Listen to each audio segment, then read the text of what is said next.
정확한 정리라는 프로그램이 있어요.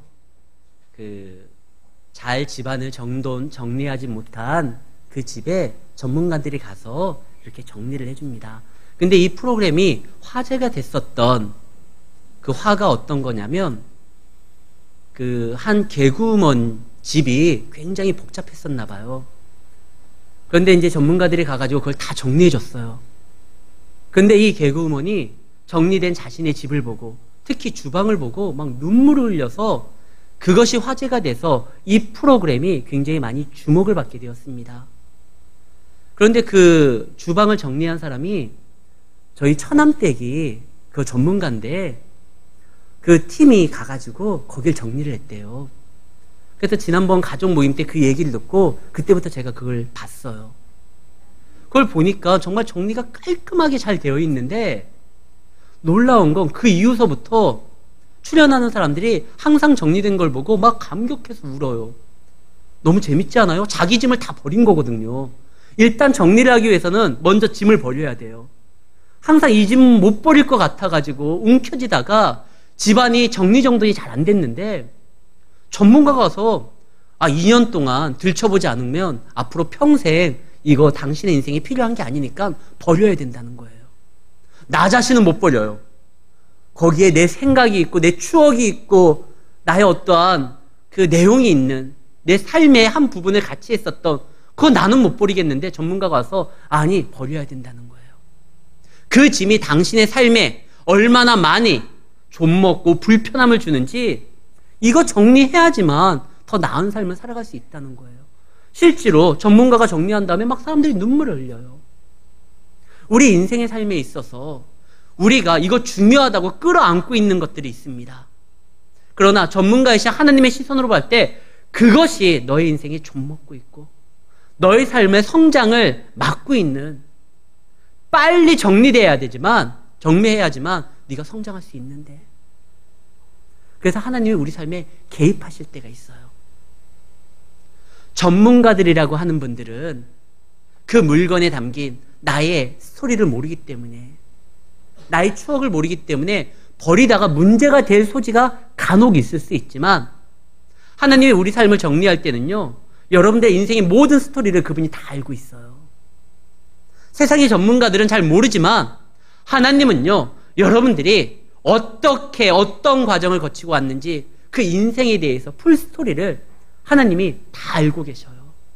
알고 계신 그 하나님이 여러분들의 신앙의 성장을 위해서 방해되는 것들, 스스로 정리하기를 기다렸는데 그러지 못하고 머뭇거렸을 때 하나님이 정리를 하십니다. 오늘 본문이 바로 그 내용이에요. 사실 이 다윗이요, 지난주에 우리가 보았었던 그 본문을 통해서 하나님이 개입하셨다라는 것을, 자신의 인생에 하나님이 지금 간섭하고 계시다라는 것을 눈치챌 수 있는 여러 가지 상황이 있었지만 그래도 하나님께 돌아오질 않아요. 다윗이 자충수를 둠으로 인해서 외통수에 걸려서 이제 죽게 되는 그 순간에 하나님이 간섭하셔서 그 블레셋 방백들의 정상적인 사고를 이렇게 꼬이게 만들었어요. 그러면 다윗이 하나님이 나를 건지시는구나, 하나님을 찾아야 되는데 하나님께 안 나가요. 그리고 그는 다시 이제 돌아갑니다. 어디로? 시글락이라는 아기스 왕이 자기에게 하사한 그 땅으로 돌아가요. 이제 돌아가고 있는데 아직 시글락이 보이려면 멀리 있는데 거기에서 연기가 막 일어나는 거예요. 이게 뭐지? 뭔가가 일어났구나. 다윗과 함께 했던 그 600명의 부하가 놀래가지고 달려가서 딱 봤는데 이게 진리인 것 같아요. 참 슬픈 예감은 언제나 틀리지를 않아요. 도착했더니 쑥대밭이 되었습니다. 자기를 환영하고 맞아줘야 될 가족들이 보이지를 않아요. 그동안 아기스 왕의 눈을 속이면서 아말렉을 쳐서 빼앗아 왔었던 수많은 소와 양과 재물들이 한순간에 없어진 거예요. 이게 어떻게 된 건가? 사실요, 아기스의 그늘은 다윗의 신앙에 있어서 그로 하여금 성장하지 못하게 만드는 굉장히 악한 거였어요.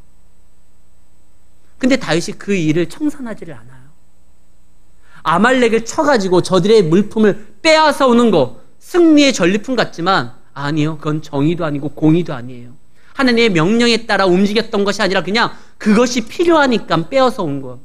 약탈자의 삶을 살았던 거예요. 그 재물은 다윗을 살찌우게 못합니다. 재물에 눈이 어두워서 신앙 공동체, 예배 공동체가 약탈자가 돼버린 거예요.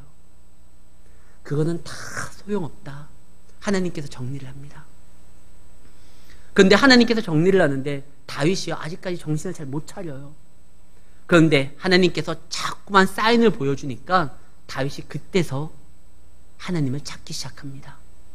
왜 그러냐면 지금 일어나고 있는 일들이 이게 상식적이지 않아요. 자기 경험상 지금까지 살아온 자신의 삶을 돌아보건대 이러한 일은 있을 수가 없어요. 어떤 일이 있을 수 없느냐? 블레셋 방백들이 악수를 두고 있잖아요. 자기를 풀어주는 거예요. 이럴 수가 없는데 지금 아말렉이 와가지고 모든 것을 다 가져간 겁니다. 아말렉이 미치지 않는 이상 아무리 자기가 미워도 아말렉 사람들에게 요주의 인물은 다윗이에요. 다윗이 자꾸만 막 침략해가지고 뺏어가니까 아무리 다윗이 미워도 다윗이 지금 어디에 있죠? 블레셋 진영 안에 있어요. 다윗이 믿다고 해서 아말렉이 쳐들어오면 국경을 넘으면 이건 블레셋과 전면전이에요. 이거 있을 수 없는 일인데 실제로 다윗을 죽이기 위해서 3,000명의 군대를 동원했었던 사람이 누구였죠? 사울입니다. 사울은 다윗을 너무나 죽이고 싶었는데 다윗이 블레셋 진영에 들어가니까 그를 쫓아 들어가서 죽일 수가 없어요. 왜? 블레셋과 전면전을 치러야 되니까. 근데 지금 아말렉이랑 사울이랑 똑같은 입장이거든요. 너무 밉지만 블레셋 땅을 침공할 수는 없는 거예요. 근데 그 아말렉이 침공을 했고 다윗의 모든 것들을 다 가져갔습니다. 이게 상식적이지 않은 건데. 또 하나, 시체가 안 보여요. 침략을 하고 약탈을 하면 당연히 시체가 보여야 돼요. 근데 2절 말씀에 뭐라고 되어 있느냐? 거기에 있는 젊거나 늙은 여인들을 한 사람도 죽이지 아니하고 그냥 다 데리고 간 거예요. 원래요, 상품 가치가 떨어지면 가지고 가는 게 아니에요. 소나 양 중에서 뭔가 절뚝거리고 그러면 그거 가져가 봤자 집만 돼요. 그냥 다 죽여야 돼요. 사람도 마찬가지예요. 여인들이 있는데 자신들이 보기에 이게 좀 아니다 싶으면은 정리를 해야 되는데 다 데리고 가요. 있을 수 없거든요. 나중에 보면 다윗이요 아말렉을 쫓아가다가 애굽 사람을 발견하게 됩니다. 그가 누구냐? 아말렉이 버린 사람이에요. 그가 병들었다고 버렸어요. 아말렉은요 아무리 내 거라 할지라도 병들고 소용없으면 과감하게 쿨하게 버리는 그런 집단인데 아니 시글락까지 침공해가지고 굳이 이제 빨리 탈취해서 가야 되는데 다 끌고 가요. 이거 뭔가 상식적이지 않은데. 세 번째, 자기에게 충성을 맹세했었던 그 부하들, 그 600명의 부하들이요 이 광경을 보고 자기와 함께 너무나 기가 막히니까 울 기력이 없을 정도로 소리를 내면서 울었는데 운 다음에 다윗을 죽이자고 해요. 얼마 전까지만 해도 자기에게 충성을 맹세했어요. 아니 그날 아침에도 다윗이 가는 곳에 우리가 함께 할 겁니다. 이랬었던 자들이 갑자기 다윗을 죽이재요. 다윗이 생각했죠. 내가 지금 큰 위기 가운데 있는데 하나님의 도우심으로, 물론 그것이 하나님의 역사하심이라고 다윗이 눈치는 채지만 하나님께 묻지는 않아요. 왜? 하나님은 분명히 자기가 원하는 답이 아닌 하나님 편에서의 답을 주실 거니까요. 너 이 땅에 있지 말고 다시 들어가. 이 말할 게 빤하니까 하나님의 도움을 받아도 하나님께 묻지를 않아요. 그리고 시글락에 딱 왔는데 다 없어졌어요. 다 없어져도 함께 할 수 있는 아직 600명의 사람들이 있잖아요. 신에게는 아직 12척이 있습니다. 이순신도요 다 끝났다 할지라도 아직 12척의 배가 있으니 싸울 수 있다 생각을 했는데 그래도 내 재산이 다 사라져도 내 가족이 다 저렇게 끌려가도 나와 함께 그들을 구출해낼 600명의 사람이 있으니 아직 다윗이 의지할 대상이 있어요. 근데 갑자기 그 600명이 자기를 죽인다는 거예요. 하나님이 단 1%의 세상적 가능성을 다윗에게서 다 뺏어갑니다. 다윗이 이 일상적이지 아니하고 일반적이지 아니하고 상식적이지 아니하는 연달아 사건이 나타나니까 다윗이 이제 하나님 앞에 나아가요. 하나님, 어떻게 해야 되겠습니까? 오늘 성경의 본문 설교의 제목이 돌아온 탕자입니다. 탕자의 이야기는 누가복음 15장에 등장을 해요. 그러나 그 돌아온 탕자의 이야기와 유사한 게 바로 오늘의 본문이에요. 탕자는 어떻게 해서 아버지 집에 나갔죠? 아버지의 그늘 가운데 살아가는 것이 싫으니 아버지는 내 인생에 죽은 사람으로 치고 죽을 때 주시는 유산을 먼저 주십시오. 그리고 나갔어요. 다윗이요, 하나님의 그늘 안에 이제 거하는 것이 이제 싫다는 거예요. 맨날 쫓겨야 되니까. 그러니까 하나님, 당신의 영역이 미치지 않는 곳으로 난 갈 겁니다. 그래서 블레셋에 갑니다. 실제로 1년 4개월 동안 다윗은 한 번도 하나님을 부르지도 않았고 하나님에 대한 찬양도 하지 않았어요. 그냥 완전히 단절된 삶을 살았어요. 그러나 탕자가 거기에서 허랑방탕하게 하다가 모든 것이 다 잃어버리고 친구마저 떠나고 자기에게 돼지에게 주는 쥐염 열매 주는 사람도 없을 때 아버지께 돌아가자. 그리고 돌아오잖아요. 지금 다윗이 그래요. 하나님 없는 삶을 살아가고 안정을 취하려고 하다가 그것이 다 사라졌을 때, 심지어 자기와 함께하는 그 부하들이 자기를 죽이려고 했을 때, 그때 다윗이 돌아옵니다. 근데 돌아올 때요, 다윗이 이제 여호와께 힘입어서 6절 말씀입니다. 백성들이 자녀들 때문에 마음이 슬퍼서 다윗을 돌로 치려 하니 다윗이 크게 다급하여서 그의 하나님 여호와에 힘입고 용기를 얻었더라. 그리고 그 다음 절에 보면 아히멜레 아들 제사장 아비아들에게 이르되, 야, 애복 갖고 와라. 내가 여호와께 물어보겠다. 그리고 8절 다윗이 여호와께 묻자와 이르되, 이제 찾는 거예요. 세상의 방식과 성도의 방식은 삶에 있어서 전혀 다릅니다. 세상은요, 너무나 힘들고 어려울 때 누군가에게 이것을 돌려야 돼요. 누군가에게 분노를 쏟아부을 수 있는 타겟을 정해야 돼요. 그러지 않으면 견딜 수가 없어요. 이 어려움을 이겨낼 수가 없어요.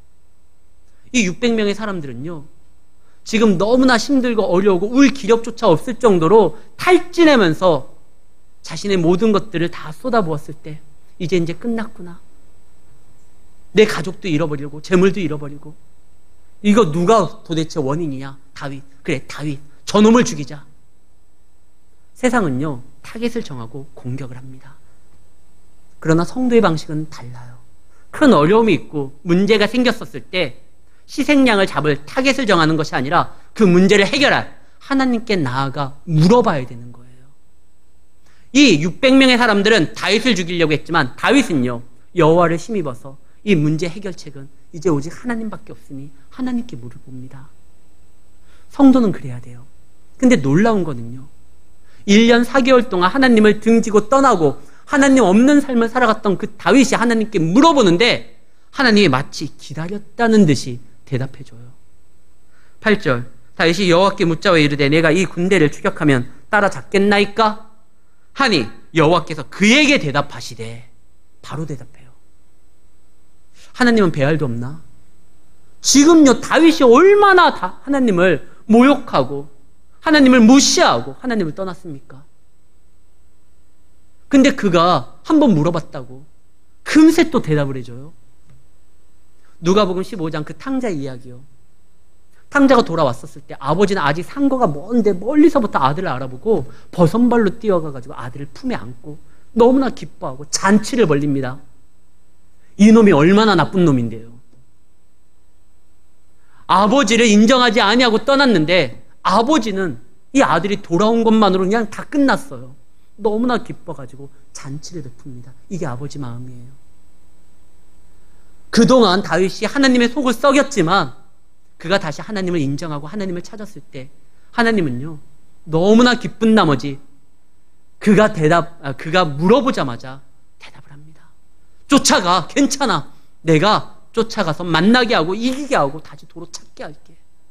하나님은요, 지금 다윗이 당신을 찾게 하기 위해서 그의 인생에 대해서 계속 간섭하셨는데, 하나님이 원하시는 건 다윗의 멸망이 아니에요.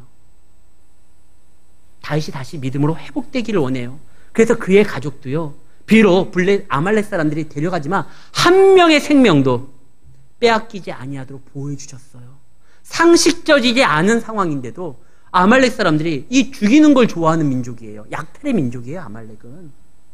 상품 가치가 없으면 내 부하건 종이건 그냥 다 버리는 민족인데, 그 원수 다윗의 식솔들을 한 명도 죽이지 않고 다 데리고 갑니다. 이건 하나님이 간섭한 거거든요. 그의 믿음이 돌아올 때 하나님은 다시 허락을 합니다. 정말 우리가 무엇인가 중요하게 지킬 것이 있다고 하면 믿음을 먼저 지켜야 돼요. 믿음을 지키면 그 이후에 정말 여러분들에게 필요한 모든 것들 하나님의 도움으로 지킬 수가 있는 겁니다. 지금 다윗이 믿음을 버리고 그동안 움켜졌던 많은 것들, 전쟁을 통해서 얻게 되었었던 아말렉의 재물들, 그리고 자기의 식솔들, 믿음 없으니까 다 잃어버렸거든요. 그러나 그가 회복되는 그 순간 다시 한번 하나님 앞에 결정했을 때, 그때 하나님이 그동안 보호했던 것을, 지켜줬던 것을 다시 허락을 합니다. 사랑하는 성도 여러분, 우리에게 찾아야 될 이가 누굽니까? 하나님밖에 없어요. 근데 참으로 우리가 왜 하나님을 찾지 않느냐? 하나님이 우리에게 말씀하실 내용에 대해서 이미 우리는 알고 있어요. 근데 우리의 욕심과 그것이 충돌되기 때문에 굳이 하나님 앞에 나아가지 않습니다. 언제까지 안 나가냐? 조금이라도 우리가 살아갈 수 있는 어떠한 가능성이, 하나님 없이도 살아갈 수 있는 어떠한 보험이 들어져 있으면 하나님께 안 나가요. 아브라함을 한번 보겠습니다. 하나님께서 아브라함에게 약속을 합니다. 내가 너로 하여금 큰 민족을 이룰 거야. 내가 너에게 젖과 꿀이 흐르는 땅을 줄 거야. 내가 지시하는 곳으로 너가 가라. 아브라함이 갑니다. 그 땅에 도착을 했는데 흉년이 들어요. 그러니까 어떡하죠? 아브라함이 바로 애굽으로 가요. 이 땅 아니어도 내가 살 수 있는 땅은 사방에 널려 있으니까, 아니 여기 흉년이 들면 애굽 가면 돼요. 그러니까 그 약속을 쿨하게 버리고 가요. 그때 어떻게 됐죠? 자기 가족들을 지키려고 애굽에 갔는데 거기에서 아내를 빼앗기고 본인 자신도 죽을 뻔했어요. 하나님이 간섭하셔서 다시 돌아옵니다. 내가 너에게 자녀를 줄 거다. 아니, 나는 늙었는데 무슨 자녀? 창세기 15장 2절입니다. 하나님 자녀 줄 필요 없어요. 내가 하나님께 뭘 구하겠어요? 나는 자식이 없사오니 나의 상속자, 나의 후계자, 나의 뒤를 이을 자는 나의 종 다메섹 사람 엘리에셀입니다. 엘리에셀이 있으니 하나님 자식 안 줘도 괜찮아요. 아니, 네가 너를 통해서 낳은 자가 너의 자녀가 될 거야. 저 엘리에셀 아니야. 아, 그래요? 하가를 통해서, 여종을 통해 가지고 아이를 낳습니다. 그의 이름이 이스마엘입니다. 아, 그렇다면 이스마엘이 있으니까 이제 된 거 아닙니까? 아, 아니다. 네 아내가 낳아야 된다. 그래서 난 게 이삭이잖아요. 아브라함이 자기가 조금이라도 가능성이 있으면 이 땅이 아니면 저 땅에서 살면 되지. 아, 내가 자식이 없으면 내 믿는 엘리에셀에게 주면 되지. 아니, 사라가 애 못 낳으면, 아니 그의 여종을 통해 가지고 애 낳으면 되지. 항상 우리는 하나님의 명령에 100% 순종하기보다, 그의 뜻을 기다리기보다 우리가 먼저 알아서 너무 머리가 좋은 게 또 탈이에요. 우리가 스스로 찾아낼 방법을, 살아낼 방법을 막 만들어놔요. 그런데 하나님 앞에서 진짜 지혜는요, 그분 앞에 모든 것을 내어놓는 겁니다. 지금 다윗은 제대로 행동하지를 않아요. 그러면서 열심히는 살아가요. 시글락에서 살아남기 위해서 아기스 왕의 눈도 속여야 되고, 아말렉과에도 전투에 침해해야 되고, 백성들도 다스려야 되고, 정말 늙고 쓸데없이 바쁘게 살아갔지만 믿음으로써 살아간 건 아니에요. 하나님께서 성도에게 원하는 건 다른 게 아닙니다. 우리 광주 평강교회에게 원하는 건 하나님께서 다른 것이 아니라 믿음이에요. 얼마나 교회의 재정이 늘어났느냐, 성도 수가 늘어났느냐, 그 다음에 이 땅의 가치가, 시세가 얼마나 높아졌느냐, 이거 하나님 관심 없어요. 그 교회에 믿음이 있느냐, 믿음의 사람들이 나타나느냐, 믿음의 성장을 보이느냐, 이거예요. 그래서 예수님이 이 땅에 오셔가지고요, 제자들에게 항상 하는 말이 뭐죠? 제자들의 평가가 뭡니까? 얼마만큼 실적을 가지고 왔느냐, 얼마만큼 양식을 구해왔느냐, 이걸로 제자들을 평가한 적이 없어요. 믿음이 있느냐, 이 믿음이 적은 자들아. 베드로가 언제 칭찬받죠? 바요나 시몬아, 네가 복이 있다. 이 일을 알게 해줄 것은 하나님이다. 믿음의 고백을 했을 때 예수님이 칭찬을 해줬고, 다른 때는 예수님께서 그런 말씀 안 하셔요. 그러면서 누가복음 18장 8절에 예수님이 정말 이 땅에서 보고 싶은 것이 무엇이냐? 내가 믿음을 보겠느냐? 우리 교회의 성도들에게 예수님이 정말 보고 싶은 것은 믿음입니다. 오직 믿음으로써 쌓여진 것만이 그 마지막 날 불시험을 이겨낼 수 있고, 오히려 하나님 앞에 드려질 존귀한 것들을 내어놓을 수 있는 것입니다. 믿음으로 행동해야 돼요. 다윗이 믿음 없이 살아가니까 문제였어요. 그러니까 그 마음에 찬양이 없고 기쁨이 없고 시편을 제작을 못하는 겁니다.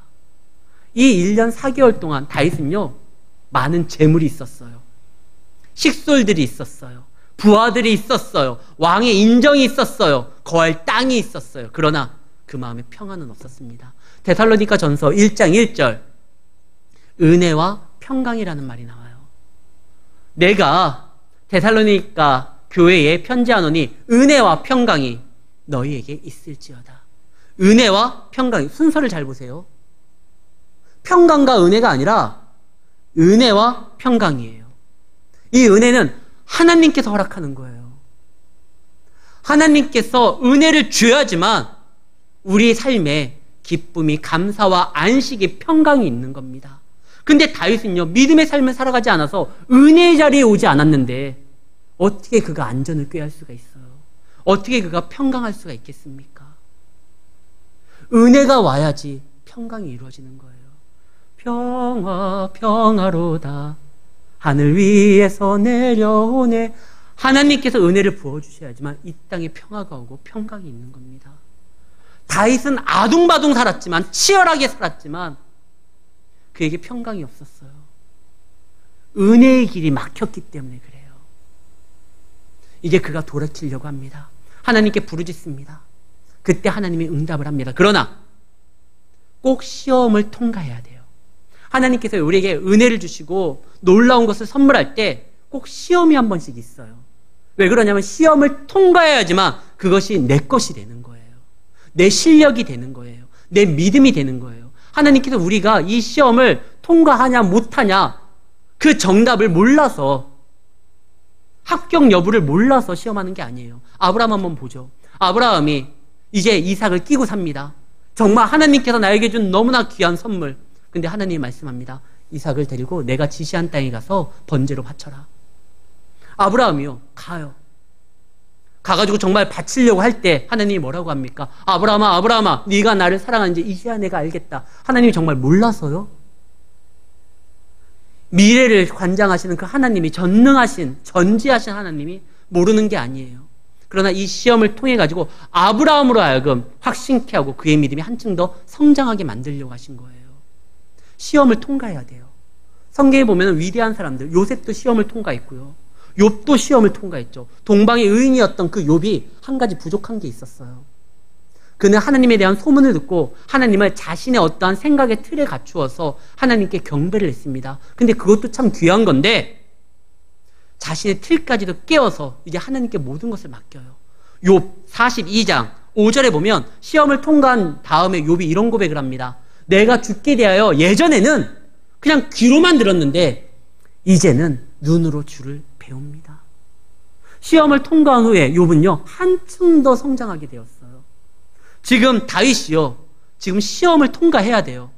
하나님께 부르짖고 하나님의 말씀을 들었지만 정말 이것이 다급해서 지푸라기로라도 잡는 심정으로 그냥 하나님을 찾는 건지, 아니면 정말 그의 믿음이 돌아와서 회복돼서 하나님께 온전히 자신을 바치는 건지, 이게 필요한 거예요. 아브라함은 바쳤을 때 어떻게 되죠?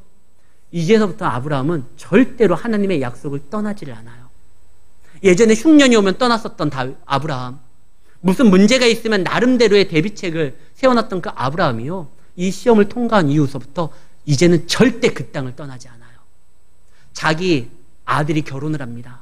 결혼할 때 어떻게 합니까? 일방적으로 남녀가 만나고 부모가 상견례를 하고 그 집안을 알아보고 그 다음에 결혼을 하잖아요. 근데 아브라함이요, 자기 종에게 내 아들의 신부감을 구해오라고 합니다. 왜? 가나안은 우상이 창대한 곳이기 때문에 여기에서는 아내감이 없으니까 너 가서 믿음 좋은 사람을 좀 데리고 와. 내 아들은 가면 안 돼. 나도 안 갈 거야. 네가 가서 데리고 와. 하나님이 너와 함께 할 거야. 왜? 모리아산에서 경험했잖아요. 그 시험을 통과할 때 예비하신 하나님, 준비하신 하나님, 여호와 일의 하나님을 만나잖아요. 여호와께서 나타날 거야. 너를 위해서 준비해 줄 거야. 정말 그렇게 와요. 시험이 꼭 문제는 아니에요. 이 시험을 어떻게 치르냐에 따라서 우리가 더 성장할 수 있고 학생들은 더 진학할 수 있고 이게 더 많은 것들을 감당할 수가 있는 거예요. 자, 이제 하나님께서 다윗에게 시험을 주는데 그 시험 출제 문제가 뭐냐? 그들이 이제 아말렉을 쫓기 위해서 칼을 차고 달려갑니다. 달려가는데 저기에 한 사람이 쓰러져 있어요. 하나님은 다윗에게 믿음의 나라를 건설하고 구원의 나라를 건설하고 하나님의 나라를 세우기를 원했습니다. 다윗에게 가장 중요한 건 구원 사역이에요. 근데 자기 자녀를 구하기 위해서 막 쫓아가는데 저기 버려진 사람이 있습니다. 아니, 지금 저 사람 구할 내 코가 석자인데. 그래서 그냥 지나쳐도 아무도 뭐라고 할 사람이 없어요.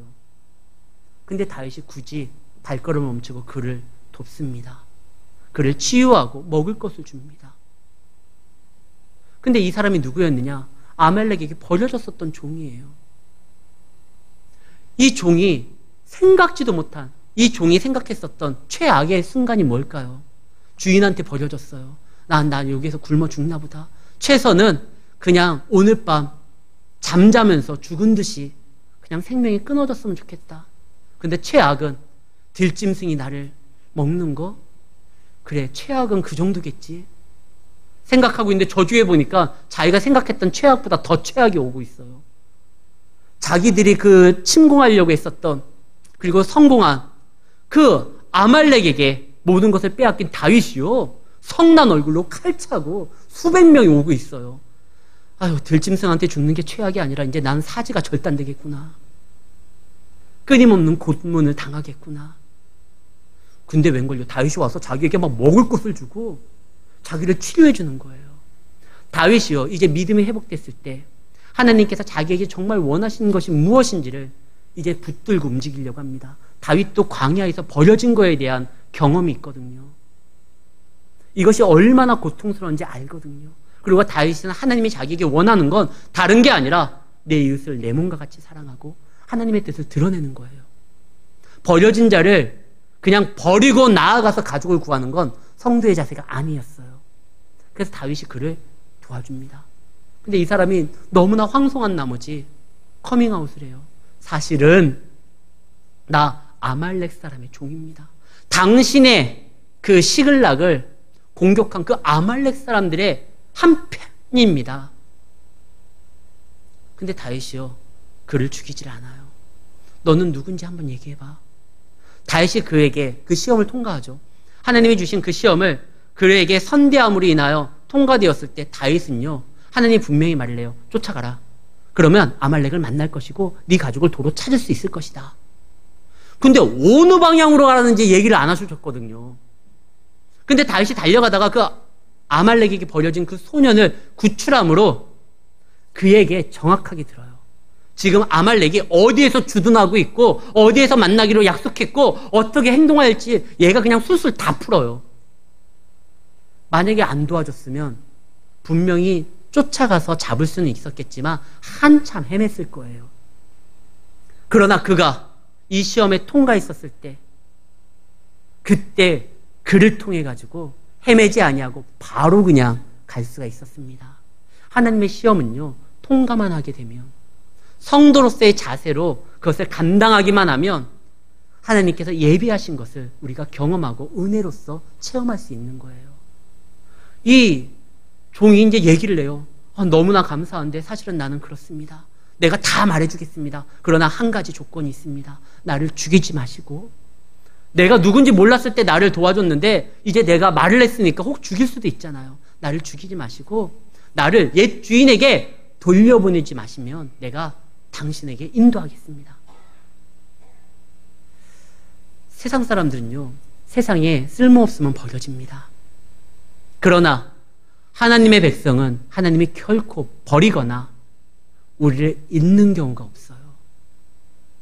이 사람은 버려졌지만 우리의 하나님은, 우리의 주인은 우리가 병들고 쓸모없다고 우리를 버리시거나 우리를 팽개쳐 주시는 분이 아닙니다.